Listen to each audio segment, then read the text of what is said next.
Hi, this is Robert Kiyosaki, and you're listening to Capital Hacking. This is the most important thing you can listen to today. No, it's terrible to interrupt the flow of your favorite podcast, Capital Hacking, with this pesky commercial, but let me do it anyway. Forgive me. That is right. We have to talk about the best event coming up in April. It's April 19th and 20th. It's Learn and Grow. It's that accountable equity investor community event open not only to our current investors, but to anyone who wants to see the power of an accredited investor community. It's going to be hosted at one of the beautiful accountable equity resorts called LBI National. It's near Renault Winery, actually. It's in New Jersey. We'd love for you to register and find out what everyone is talking about and why this type of investing, this type of mastermind community might be right for you. Check it out at accountableequity.com. Choose, learn, and grow. Thank you. He's the one. I have a dream. With great power comes great responsibility. I could do this all day. This is it. Don't get scared now. They may take our lives, but they'll never take our freedom. Cinderella story out of nowhere. It's in the hole. That the only thing we have to fear is fear itself. Capital Hacking begins in 3, 2, 1. Welcome back. There's a big show ahead of you. My name is Josh McCown. John Edwin, make it big. Oh, Josh, you didn't give us that tomahawk, that famous welcome back. Got to jazz it up a bit here. Big show. It's a new year, brother. It's a new year. It is a new year. I kind of like it, though. I don't know that we're ready to move on from that. So, guys, today we interviewed Phil Boggia. He is a very, very interesting guy because he started out for many years in law enforcement. He was a U.S. Marshal for almost 8 years, and then he worked Homeland Security for a number of years. And I don't want to steal any of Josh's thunder, so I'm just gonna pass it right. Yeah, I'll tell you what. We're going to take away from here. There's several takeaways. We're going to learn the Triple Net Lease or the Triple Net real estate investing strategy. He's going to explain it in detail. If you haven't heard of it, great. That's why we do these teases. Number 2, he's going to explain a principle called podcasts are dangerous. And I think what is so curious about this is there was a time, John, where we used to call this an audio mastermind because these are dangerous. You enter into new mental maps, new ways of thinking, new mindsets. And he talks about his journey and how it made him very wealthy because he chose to enter into these types of audio masterminds. Spoiler alert, guess which one of his favorite shows was when he was journeying? Capital. Welcome the big back. Show. I tell him I hawked on that one. So podcasts are dangerous. We're going to get into that. And then he's going to teach you what Robert Kiyosaki's ultimate secret was from Rich Dad, Poor Dad, and how on top of listening to Capital Hacking, what else made him rich? This one element of the Rich Dad, Poor Dad book. He's going to teach that too.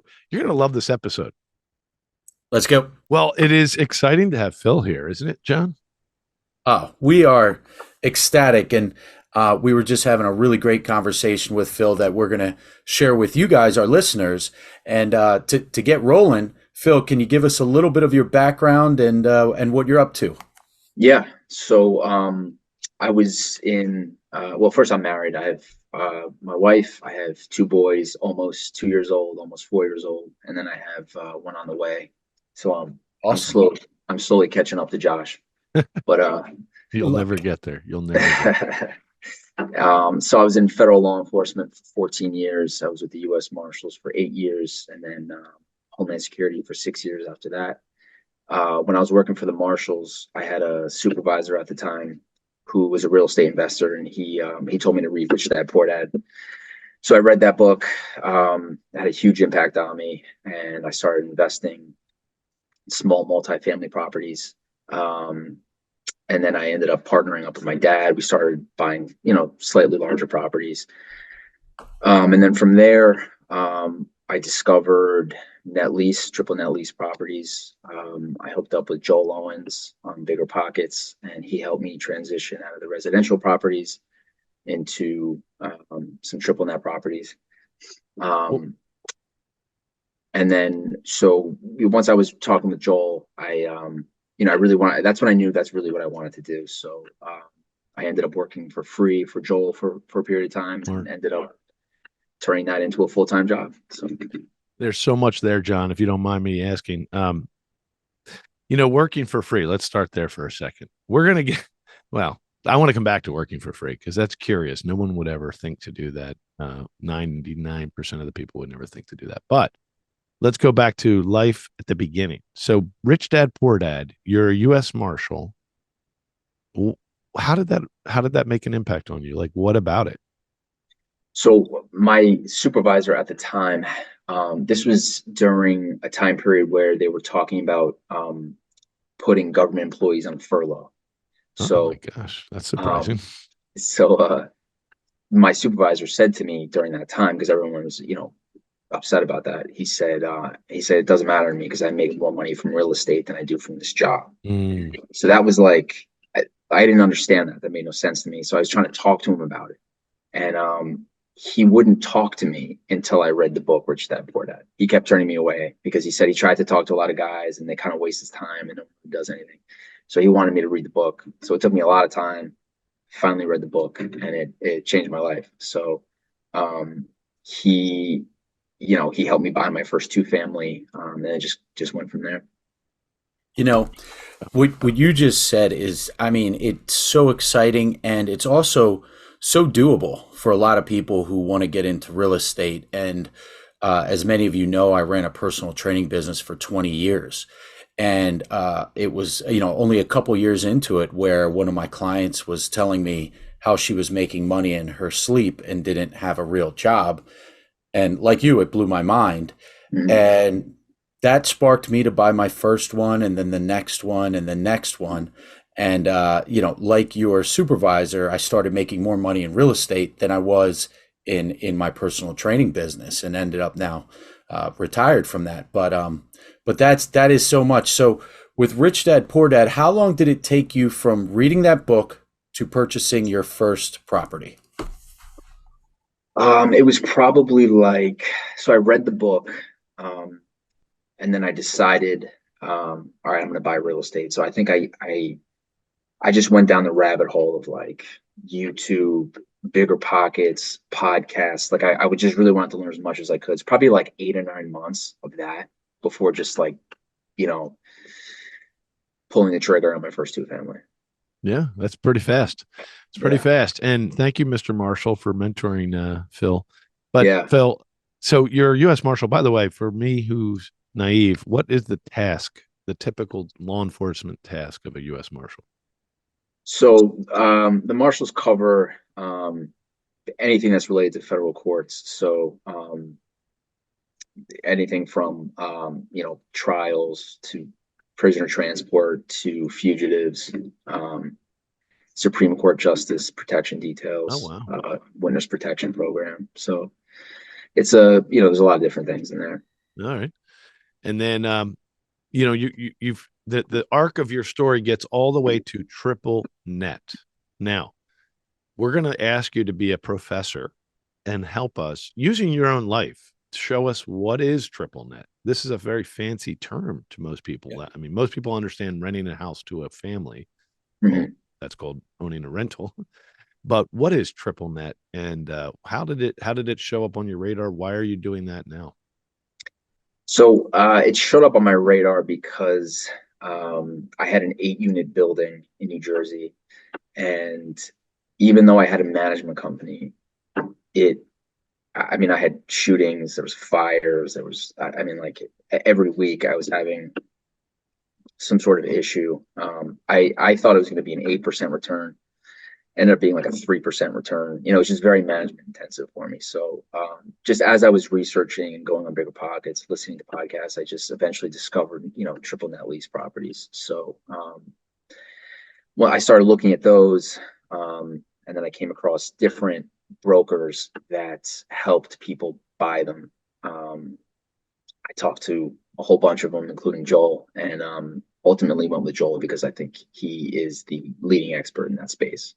But if you don't mind, for those no listener left behind here, let's break down what the 3 N's are. And, Oh, would yeah, you mind yeah. teach it like we had never heard it before, if you don't mind? Yeah, yeah.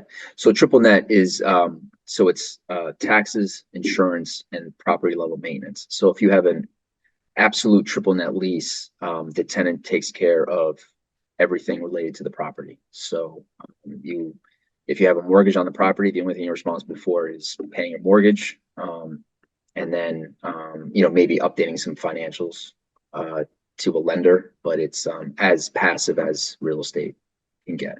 So compare that, John. Would you mind teach us a little more? Because I think we want to flesh this out. Compare that to renting a building. Like, what are the 3 N's again, John? So go ahead. If you own a house, for example, you're going to be responsible for property level maintenance, right? So toilets or termites, some sort of repair issue is going to be on the landlord and the owner.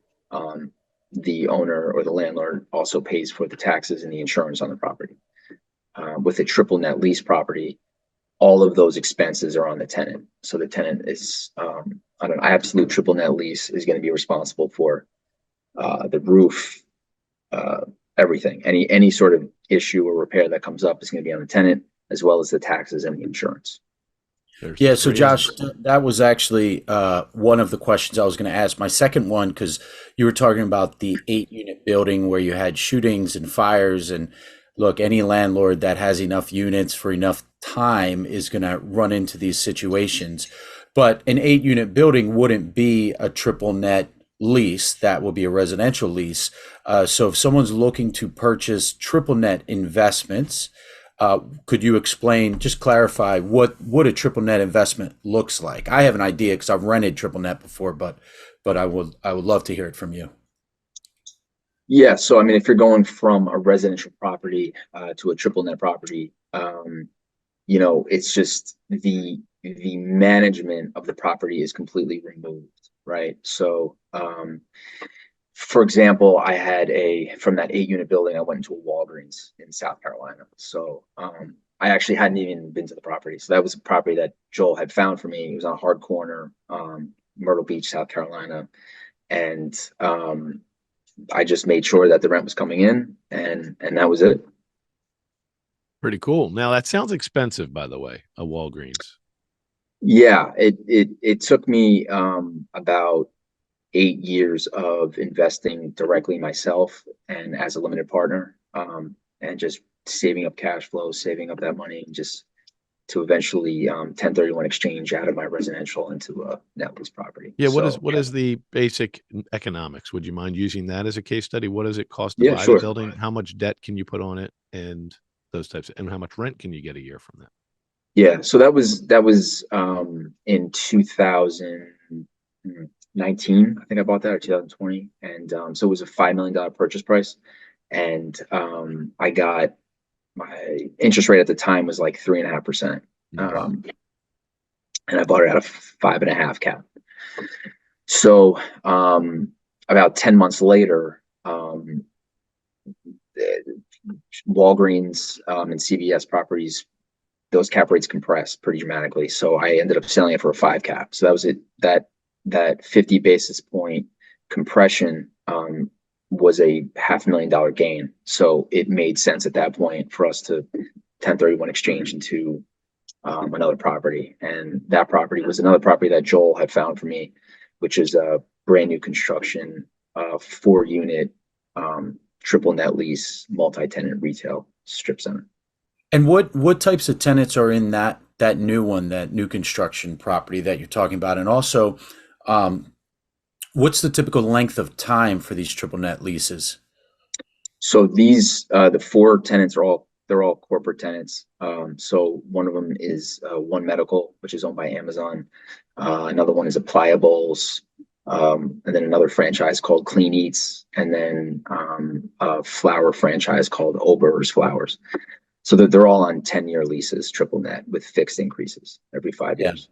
Yeah, that makes sense. That we were on a 10-year lease when I had my fight gym there. So Can we go backwards just a little bit because we sped up really fast from reading Rich Dad Poor Dad to starting to buy, small multi-units to jumping into a Walgreens. So how many units did you buy personally before partnering with your father? And then how many units did you guys buy before the Walgreens? So I personally bought a two-family first, had that, and then about a year or two, that was in like 2015. So about a year or two after that, I was getting a lot of interest on solicited offers. So I had purchased the property for $226,000. I put $60,000 down, and I was getting offers that were like well over 300,000. So that, I was talking to my dad about it. My father had been involved, a long time ago in some development deals. So it kind of, he hadn't really been involved in real estate, within, the recent past. So he, became interested. We started talking about it. So we ended up partnering on an 8-unit building. So, that was a good time because real estate was kind of on that upward trajectory. So, once we realized we wanted to get into net lease properties, we just kind of partnered together into the net lease space. Yeah. Yeah. John, you're doing a great job of helping us understand this because I'm listening as if I'm driving, right? As always. So we used to joke in the early years, we would talk about how everybody got a Tesla back then, back when we first started the show. And so we would say, don't worry, take out your pen and paper. The car's going to drive for yourself. Let's take some notes, my brothers and sisters. But I do think this is a revolutionary show for us. I know Phil's you're saying a lot of simple things, saying them simply, but I think they're new to many of us. All right. So to be the listener for a minute, we've all come to grips with real estate. We think of it in terms of tax savings because we own a business that's going down or a building that's going down in value, but we're getting cash. We understand debt on a building like a house. We don't quite, not all of us know what you meant by cap rate compression. So we're going to get back to that. But we also, we can barely even picture what you're describing. I have to admit, I worked in a development group that had one property that was triple net. So I have some hands-on knowledge of it. But, this is where it gets really interesting. A lot of people use these to buy when they have a 1031 exchange, right? Because they want to get out of managing a multifamily themselves and really step back. And so they take their tax situation, the good situation they had on the multifamily, use that 1031 tax strategy where you don't have to pay the tax as long as you place it in another piece of real estate that qualifies and that it happens within a short window of time. There's all these rules, but it's manageable. Is that, first of all, did you 1031 into all of your properties? Sounds like you sold one, made money, put it into another one. Yeah. So the 8-unit building was a 1031 exchange into the Walgreens, and the Walgreens sale was a 1031 exchange into the strip center. Yeah. Right. Okay. So you've been able to avoid tax hits by making these sales, which is smart. Correct. Otherwise you would have had a pretty bad tax hit on that income. That's right. Yeah. That's right. But you've kept it in real estate. Now you're building an empire, it looks like, and you're getting bigger and bigger, and you want to have investors join you. But go back to the day-to-day. So when you bought the $5 million property, how much deposit ratio did you have to come up with? So that was, we put down 30%. So the sale from our 8-unit building was 30% down. Yeah. So you had that much money. Mm-hmm. You had 1.5 million in cash, if I did that right. And then you got a 3% loan. So all in all, you're charging the Walgreens Corporation how much rent per year?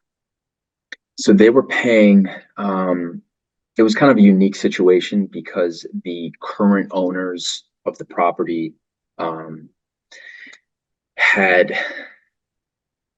negotiated a longer lease term with the Walgreens in exchange for lower rent, because a lot of these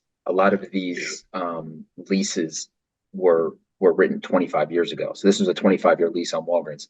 So the rent that they agreed to pay for those 25 years ended up being significantly above market rent by the time we were looking to buy it. So Walgreens had approached the landlords about a rent reduction, and they had successfully negotiated a longer lease term in exchange for market rent. So in that situation, I was actually capturing a year worth of that higher rent before the rent reduction. So it was kind of a unique deal in that sense. So I was able to collect about a 9.5% cash on cash return. Before.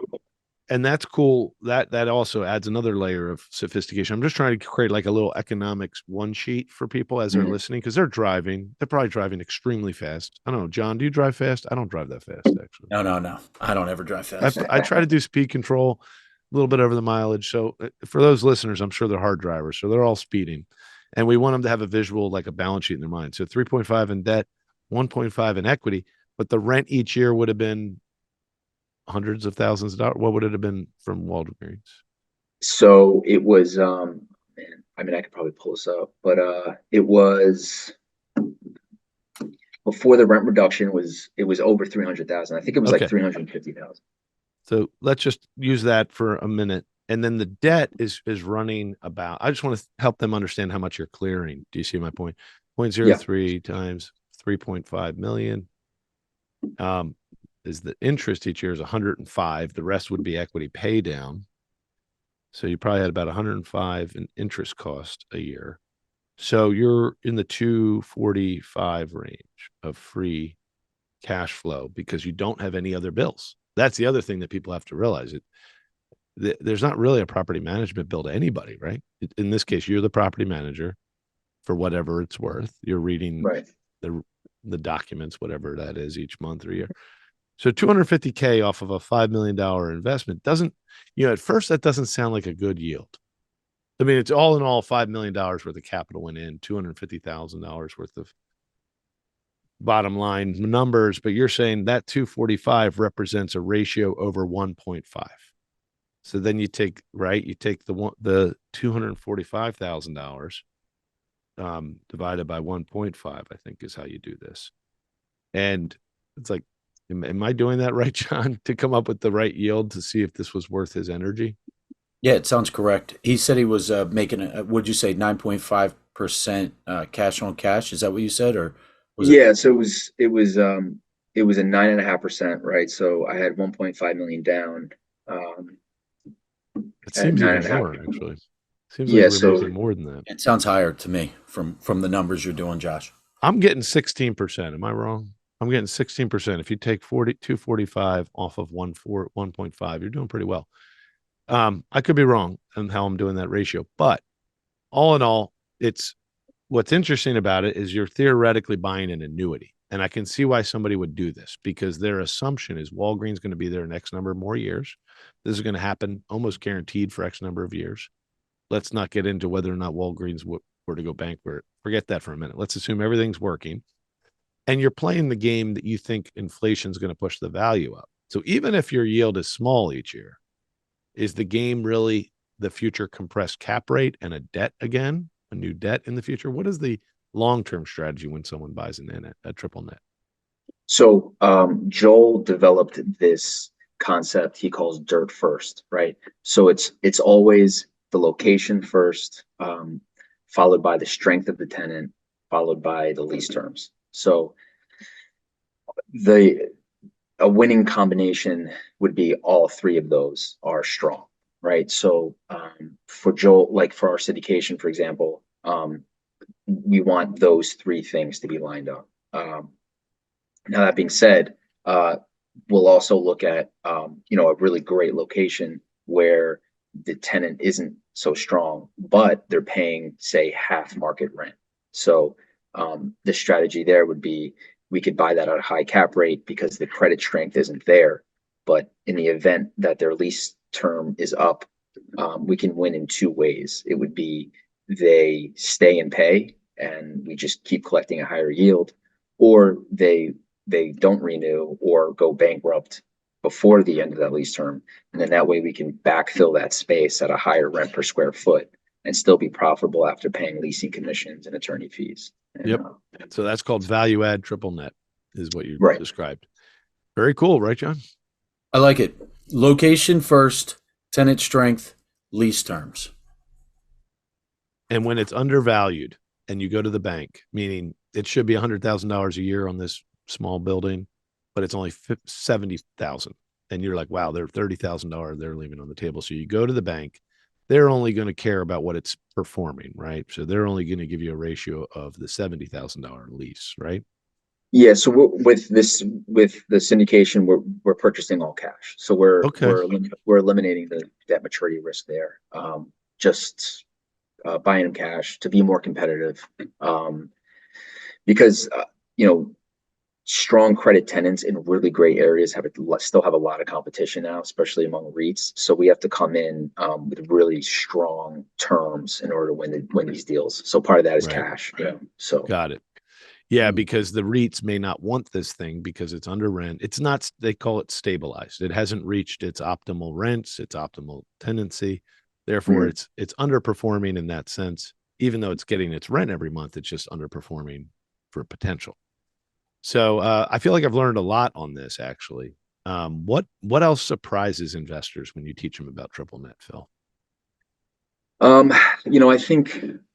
I think investors that are coming from multifamily or just residential in general are used to higher yields, right? Like I think when they hear, something is a 6 cap, right, or 6% return, they don't like that. They think, well, I can get 12% doing two family or so it's just really kind of where you are in your investment journey. So yeah, that's a good point. It's like real quick, I just want to interject though, because if someone's buying something at you're calling it a 6% on cash, so we're not even, are you talking about a 6 cap or 6%? I'm trying to understand. I just mean like a 6 cap, just saying, like so eliminating, eliminating. So someone buys something at a 6 cap at a triple net, but are you explaining, because year after year, these rents go up and you know what I mean? Your costs don't, it's not like your taxes are increasing. You don't have to fix the roof. Right. So when I think that once you explain that to multifamily investors like myself, it makes a whole lot of sense. How do you get there with them? Well, and that's a great point. How do you get there with them? And are you saying your investment vehicle is 6%? But I'll let John's question. Let's drill in on John's question. When a normal multifamily person says, "Wait, that's too low of a profile for me to make 6%," because you're only offering me back 6% of my $100,000, is what you're saying to me. No. He clarified it's 6 cap, not necessarily 6% on cash. Yeah, so I mean, I guess it might be helpful if with Joel's with Triple Net Invest, there's two focuses of the company. So you can work with Joel to buy a property directly, right? And I started as a client of his. And then we have the syndication side of the business. So in terms of owning a property direct, a lot of those people are coming over from residential properties in a 1031 exchange. So, I think someone asked me, like, what are some of the objections with triple net? One of them is, well, why would I take a 5 or 6% return? I'm getting more than that in my multifamily. It just depends if you want to keep managing that property, right? So that's why we're starting to build out this core plus strategy, because interest rates are high, it's difficult to borrow money and capture that spread between the cap rate and interest rate. So once we take down these deals cash, we can offer a higher yield with the safety and security of owning a triple net lease property. So we can pool that money together to buy these properties, because in the higher price point ranges, usually 5 million and up, 3/4 of those buyers are going to be using debt. So cap rates have expanded because of interest rates. Right. Whereas once you hit 5 million and below, definitely 3 million and below, 3/4 of those buyers are cash. So cap rates really haven't changed much there. Okay. So interesting. Yeah, there's a lot of opportunity in the higher price point triple net lease product. So John and I made a promise, like an oath to our listeners, that we would keep it real and hilarious. Okay. So what we've just done is the keep it real portion. So now we have to dig into John. John has a stand-up comedy show he does every weekend. And Yeah, me and Matt Donnelly, we do a impromptu show Saturday night, 11 p.m. at Renault. So, tongue in cheek there. But so John and I are about to shift gears, like boom, boom, So phenomenal explanations of Triple Net. Thank you very much. But when John and I got you on the show, we really wanted to hear a couple crazy parts to your background. So in the intro, we teased that you would tell us how capital hacking fits into it. And I think you did the ultimate capital hack, which is this idea that you worked for someone for free. So you've got to break down the mindset for John and I. Again, I know you've said the name, but who did you work for free? And what the hell were you thinking? So Joel Owens, I worked for him. So when I was, I had a rotation of podcasts that I would listen to on my commute into the city. And this was one of them. And a lot of the information I got from these podcasts are dangerous, honestly, because you listen to people who are doing what they really love to do, right? And when you're not doing what you really love to do, you think to yourself, I got to do that, right? Like I need to figure out how to do what these guys are doing, and I couldn't get that out of my head. And then once you throw in Rich Dad Poor Dad, I knew I wasn't going to stay, right? So I forget, where I heard it or read it, but it was, adding value, bringing value to somebody. And so that's what I wanted to do with Joel. I wanted to just help him first, and then see where it goes from there. And that's what led to a full-time job with Joel. Yeah. I mean, remember in Rich Dad, Poor Dad, one of the key principles that blows people's minds, and maybe they don't even pick up on it. Remember that expression in the book where he says, the rich do not work for money. But I don't know. This is a little quiz for both of you guys. Do you remember what he said they do work for? It's something along that for knowledge. Yeah, they work to learn. They don't work to earn, they work to learn. Right. And that'll bend your mind for a while. That's where the terminology of capital hacking came from. Is like we have to kind of break some synapses to even see where capital gets built. Right. John, you and I have been working on the concept of wealth internships. And that's what you did, Phil. You did what we call a wealth internship, not a job internship, but like you knew that person had some keys. They had some code breaks in the mental mapping of how capital gets created. And you said, well, I have time. I'm going to put some time in and I'm going to learn the code. So how did that conversation go down, right? For our listeners, we want to give everybody tangible information that they can utilize right now. And so some of our listeners are hearing this and they have someone in mind and they're like, hey, if I could only get in front of this guy or work for this guy. How did that conversation go down with Joel Owens, and how long did you work for free for him? So he had a job posting up for about 8 or 9 months for director of acquisitions for a syndication. And I found myself clicking on it and reading that job description over and over. And I kept thinking to myself, oh, if I could do it over again, I would, have a job like this. I would have done this. And at that time I was having my second son. We had just had him. So I had time off coming up. We got FMLA, we had 12 weeks off.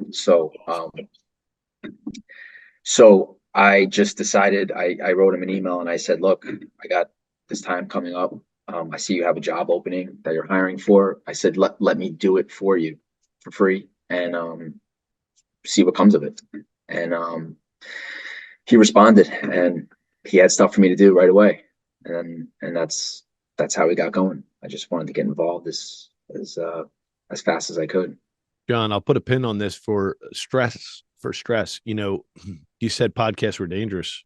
And what it did was, not Dale Carnegie, but Napoleon Hill says, as a man think and grow rich. You felt that the podcasts were showing you that other people are finding their passion and finding other ways to build capital in their lives. And it just wouldn't leave your mind. isn't that the beginning of mindset? You know what I mean? That burden, that itch Right. in your mind became so tangible that you're like, I'm calling this guy. Right. And then Yeah. it became so tangible, you're like, I'm putting time into this guy. So Right. isn't it amazing? Those are the steps, John. Yeah. Yeah. No, that was, I love what you did there, Phil. And I wish that more people would do that because they would follow their passions and the knowledge and what they can put out there in the universe. It would just compound so much faster. Right. So yeah, Yeah. really, I mean, thank you for that. it's like when my supervisor was telling me to read the book, I was like, what is this, like a self-help book? Like I resisted it, like it didn't, you know, and then once I read it, I realized that, it can have such an impact on you. It's the same thing with like meetups, like this learn and grow, thing that you guys have. I want to attend this year. But like, I always thought like, meet up, like, what am I going to learn? But now I realize the power of it, of getting around people who are doing the thing you want to do is very powerful. Yeah. And speaking of meetups and especially learn and grow, it's all, what's cool about why you definitely need to be there, brother, is Triple Net is one of those things that people go through cycles of real estate investing. And Triple Net is probably on the horizon for a lot of people, especially if they own several highly intensive rentals and they're starting to say that I'm done with that part of my life. Triple Net's a great option out, or, we're passive investing in some other real estate deals like we do, but you start to meet the people. As a matter of fact, at a Learn and Grow about 5 years ago, one of our early investors with Accountable Equity, put a lot of money in with us, left his big, like he was a vice president of Verizon or something. And he kept saying he was going to find his active participation in real estate, because what we do at Accountable Equity is passive. You get to own all the benefits, but not have to do the work. So he was willing to do some work.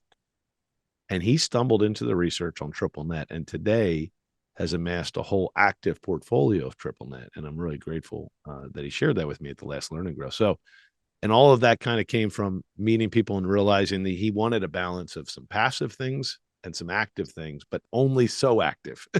He's like, I only want it to be so active. And he's doing great with that. No, it's incredible. And Phil, as we start winding this up, Triple N Invest.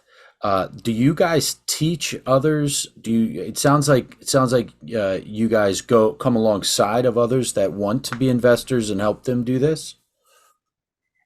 Yeah. So with our passive investors, we talk through strategies and what we're doing.